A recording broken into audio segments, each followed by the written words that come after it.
नमस्कार दोस्तों, स्वागत है डेली स्टडी में। इस वीडियो में एसएससी जीडी के लिए मोस्ट इंपॉर्टेंट 20 क्वेश्चंस लेकर आया हूं, जिसमें कि हम आपको थोड़ा बहुत एक्सप्लेन करने की कोशिश करेंगे। तो चलिए शुरू करते हैं।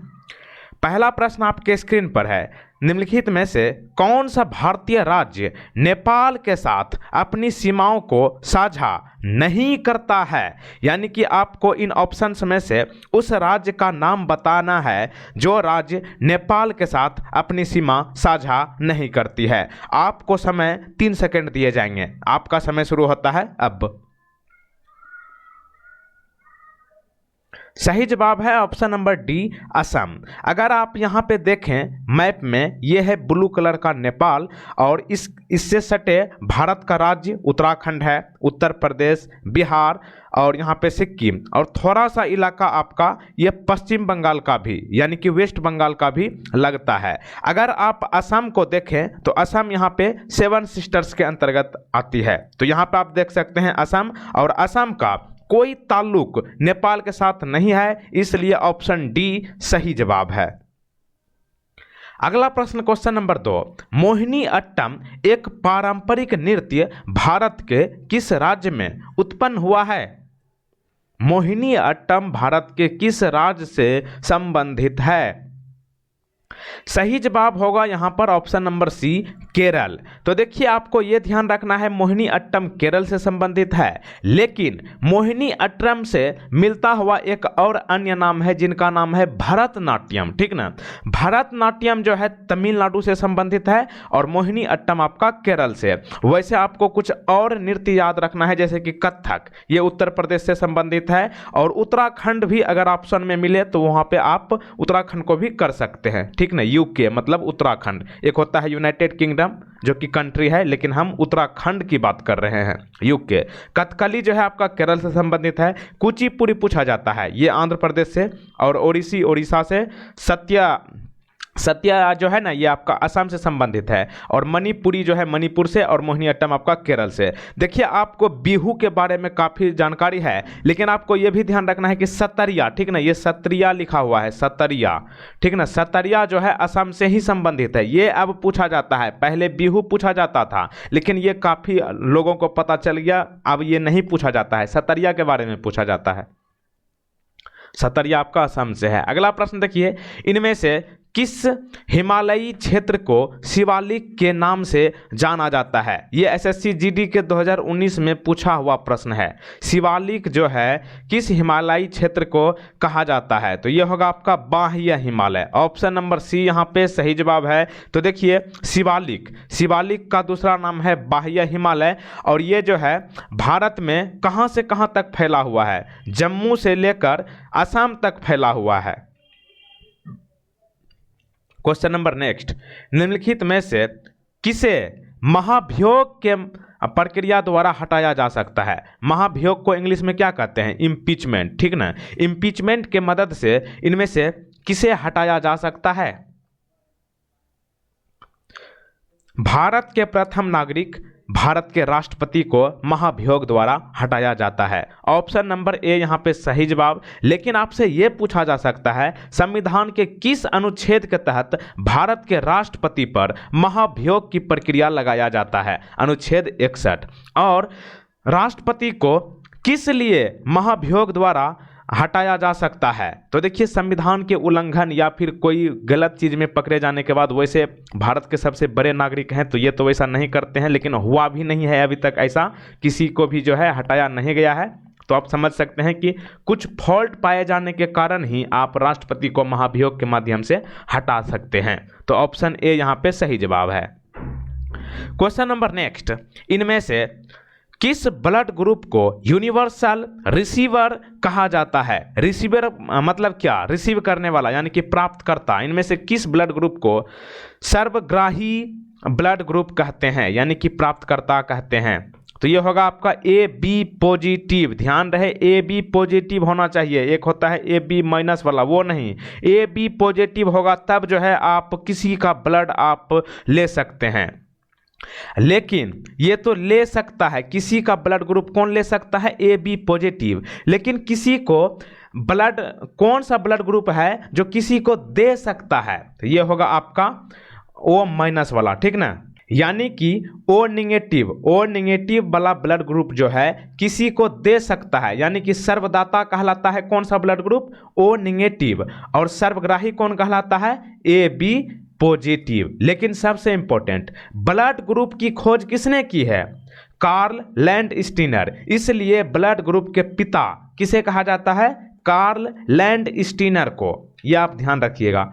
अगला प्रश्न, क्वेश्चन नंबर 6, रामनाथ कोविंद ने 25 जुलाई 2017 को भारत के कौन से नंबर के राष्ट्रपति के रूप में पद ग्रहण किया।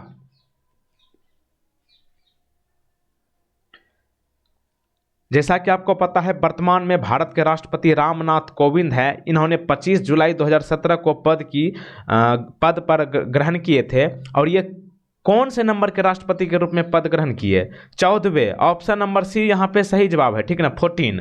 लेकिन सबसे इंपॉर्टेंट प्रश्न आपसे ये पूछा जा सकता है कि रामनाथ कोविंद भारत के राष्ट्रपति बनने से ठीक पहले किस राज्य के राज्यपाल थे, तब होगा आपका बिहार, ठीक ना। और ये आप बता सकते हैं बिना किसी प्रतियोगिता के भारत के राष्ट्रपति चुने जाने वाले पहले व्यक्ति कौन है, यह है आपका नीलम संजीव रेड्डी। और एकमात्र ऐसे राष्ट्रपति का क्या नाम है जिन्हें निर्विरोध चुना गया था, यानी कि उसके विरोध में कोई भी नहीं खड़ा हुए थे, तो वह है आपका नीलम संजीव रेड्डी। क्वेश्चन नंबर 7, निम्नलिखित में से किसे 1938 और 1939 में भारतीय राष्ट्रीय कांग्रेस के अध्यक्ष के रूप में चुना गया था।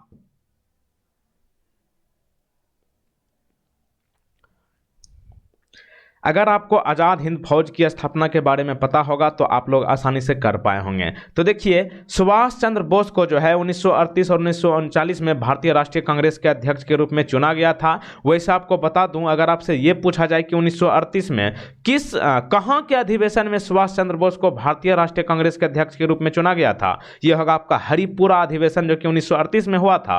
और सबसे इंपॉर्टेंट प्रश्न, ये आपका क्या बोलते हैं, आज़ाद हिंद फौज की स्थापना किसने की, सुभाष चंद्र बोस। ये आप ध्यान रखिएगा, ठीक ना।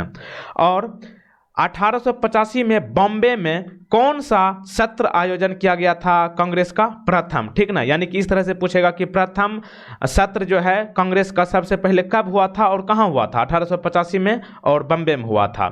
डायरेक्ट प्रश्न नहीं पूछा जाता है कि कांग्रेस की स्थापना कब हुई, 1885 में। कांग्रेस के प्रथम अध्यक्ष कौन थे, WC बनर्जी।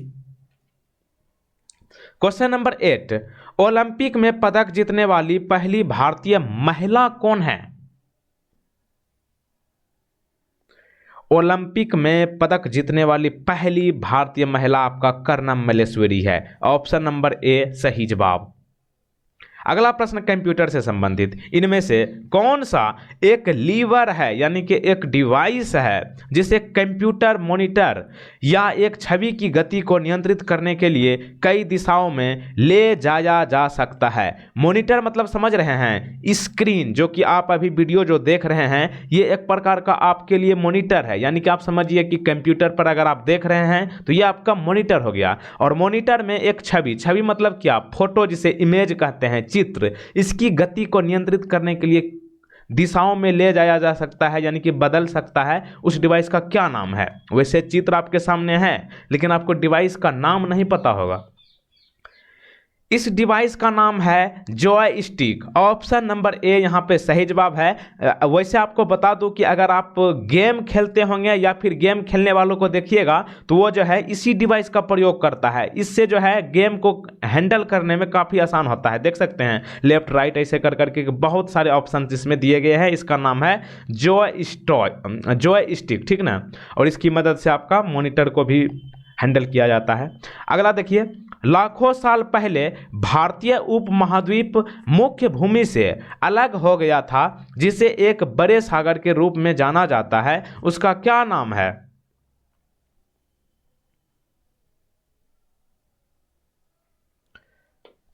उसका नाम है टेथिस। ऑप्शन नंबर ए सही जवाब। अगला क्वेश्चन है 11 नंबर, पुस्तक सेलेस्टियल बॉडीज के लेखक कौन है। कई बार पूछा हुआ ये प्रश्न, क्योंकि सेलेस्टियल बॉडीज के लिए आपका जो है ये क्वेश्चन काफ़ी इसलिए पूछा गया है क्योंकि ये आपका मैन बुकर इंटरनेशनल प्राइज जीता है। तो आपको ध्यान रखना है कि सेलेस्टियल बॉडीज जो है जोखा अलर्थी के द्वारा लिखा गया है। और जोखा अलर्थी पूछा हुआ प्रश्न, देखिए मैं आपसे पूछ रहा हूँ, ये पूछा हुआ प्रश्न है, जोखा अलर्थी जो है किस देश की लेखिका है? तो ध्यान रखिएगा, ओमान कंट्री की। और इसके पुस्तक सेलेस्टियल बॉडीज के लिए जो है इन्हें मैन बुकर इंटरनेशनल प्राइज दिया गया था। कब? 2019 में। और यह प्रश्न देखिए, अरुंधति रॉय किस देश की एक लेखिका है? इन्हें भी मैन बुकर पुरस्कार मिला है, लेकिन थोड़ा कुछ दिन पहले मिला है, ठीक ना। अरुंधति रॉय जो है इंडियन लेखिका है, ऑप्शन नंबर बी, यानी कि अपना प्यारा देश भारत की। और आपको बता दें कि अरुंधति रॉय एक भारतीय लेखिका है जो अपने उपन्यास the God of small things के लिए जानी जाती है। और अरुंधति रॉय को किस वर्ष मैन बुकर पुरस्कार मिला था? 1997 में। अगला प्रश्न देखिए, महात्मा गांधी ने चंपारण सत्याग्रह कब शुरू किया था?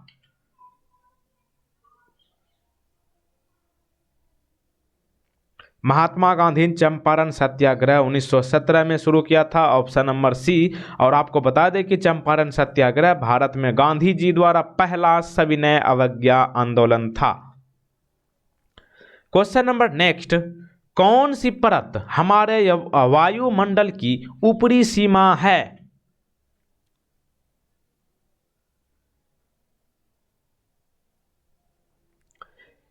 यह होगा आपका बहिर्मंडल, ऑप्शन नंबर डी सही जवाब है। तो देखिए, वायुमंडल को तापमान की स्थिति के आधार पर कितने अलग अलग परतों में विभाजित किया गया है? तब आपका जवाब होगा 5, जिनमें कि कौन कौन? क्षोभ मंडल, समताप मंडल, मध्य मंडल, ताप मंडल और बरहिम मंडल। इनमें से कौन विद्युत का अच्छा चालक नहीं है?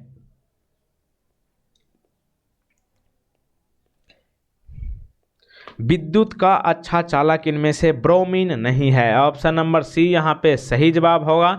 और यहाँ पे आपसे ये पूछा जा सकता है कि ब्रोमीन की खोज कब की गई थी और किसने की थी? तो देखिए, ब्रोमीन की खोज 1826 में की गई थी।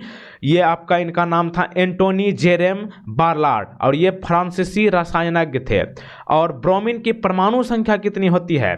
35। और सबसे अधिक विद्युत प्रवाहकीय तत्व कौन है? चांदी है। उसके बाद आपका तांबा, उसके बाद तीसरे नंबर पर सोना होगा। सबसे ज़्यादा चांदी में जो है विद्युत अच्छा चालक होता है, सुचालक जिसे कहते हैं।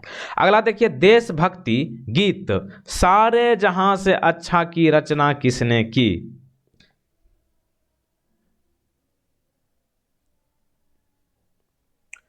सारे जहां से अच्छा हिंदुस्तां हमारा, ये इकबाल साहब कहे थे। तो यही होगा आपका सारे जहां से अच्छा, जो कि एक देशभक्ति गीत है। इसकी रचना अल्लामा मोहम्मद इकबाल के द्वारा किया गया है, ऑप्शन नंबर ए। और आपको बता दें कि सारे जहां से अच्छा का दूसरा नाम क्या है, ये आपको ध्यान रखना है। सारे जहां से अच्छा का दूसरा नाम तरानह ए हिंदी है, ठीक ना, तरानह ए हिंदी।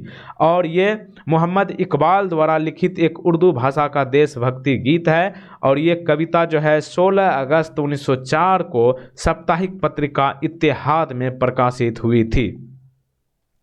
अगला प्रश्न, क्वेश्चन नंबर 17, आनंद मठ एक बंगाली कथा है, यह कब प्रकाशित हुआ है? आनंद मठ जो कि एक बंगाली कथा है, यह कब प्रकाशित हुआ है? 1882 में, ऑप्शन नंबर सी यहाँ पे सही जवाब है। तो देखिए, आनंद मठ एक बंगाली कथा है और इसे बंकिम चंद्र चट्टोपाध्याय ने लिखा है और इसे 1882 में प्रकाशित किया गया था। और ये आप जो जानते हैं, वंदे मातरम जो कि भारत का राष्ट्रीय गीत है, ना कि गान। गान है आपका जन गण मन अधिनायक जय है, जो कि ये आपका रविंद्रनाथ टैगोर ने लिखा है। लेकिन राष्ट्रगीत पूछे, ये है आपका वंदे मातरम। और ये जो है आपका यही आनंद मठ से लिखा गया है, जिसके लेखक जो है बंकिम चंद्र चट्टोपाध्याय है।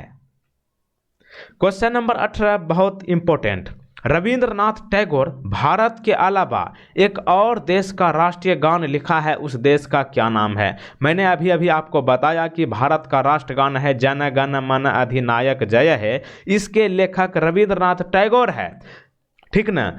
और रविंद्रनाथ टैगोर भारत के अलावा एक और देश का राष्ट्रगान लिखा है, उस देश का क्या नाम है?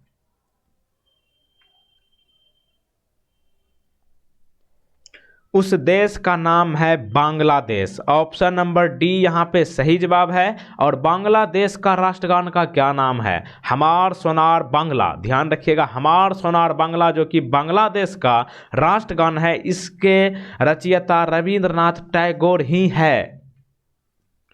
क्वेश्चन नंबर नेक्स्ट, डॉल्फिन के समूह को क्या कहा जाता है?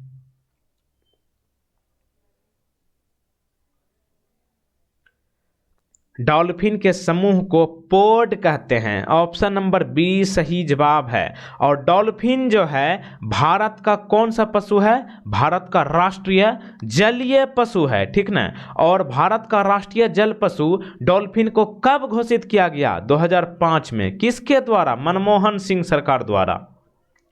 क्वेश्चन नंबर 20, सुभाष चंद्र बोस के पिता कौन थे?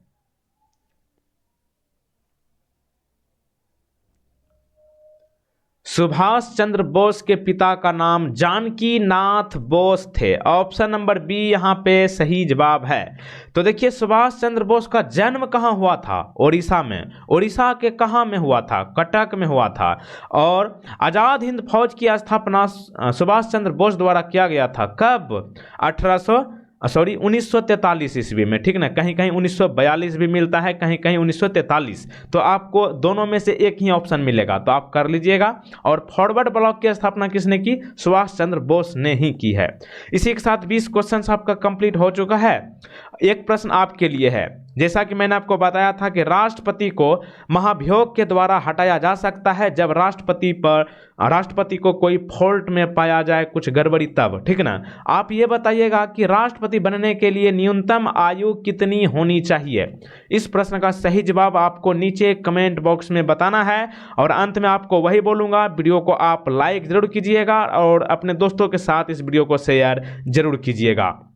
और बताना चाहूँगा, अगर आप इस वीडियो का पीडीएफ डाउनलोड करना चाहते हैं तो टेलीग्राम डेली स्टडी का ऑफिशियल चैनल का लिंक नीचे डिस्क्रिप्शन में दिया गया है, उसको आप ज्वाइन कर लीजिए और वहाँ पर आपको पीडीएफ बिल्कुल फ्री में मिल जाएगा। या फिर आप टेलीग्राम पर बिना स्पेस के डेली स्टडी ऑफिशियल लिखिएगा। और चैनल पर नए हो तो चैनल को सब्सक्राइब करके बेल आइकन को प्रेस जरूर कर लीजिएगा। और सब्सक्राइब करने के बाद बेल आइकन को प्रेस करने के बाद ध्यान रहे कि इस ऑल नोटिफिकेशन वाले बेल आइकन भी क्लिक रहे, ताकि नए अपडेट का नोटिफिकेशन सबसे पहले आपको मिले। और हमारा वेबसाइट को भी आप विजिट कर सकते हैं। यहाँ पे आपको क्वेश्चंस एक्सप्लेन के साथ, यानी कि एक्स्ट्रा जानकारी के साथ वहाँ पे MCQs तैयार किया गया है, तो आप देख लीजिएगा dailystudy.org। थैंक यू, जय हिंद, जय भारत। मिलते हैं अगले वीडियो में।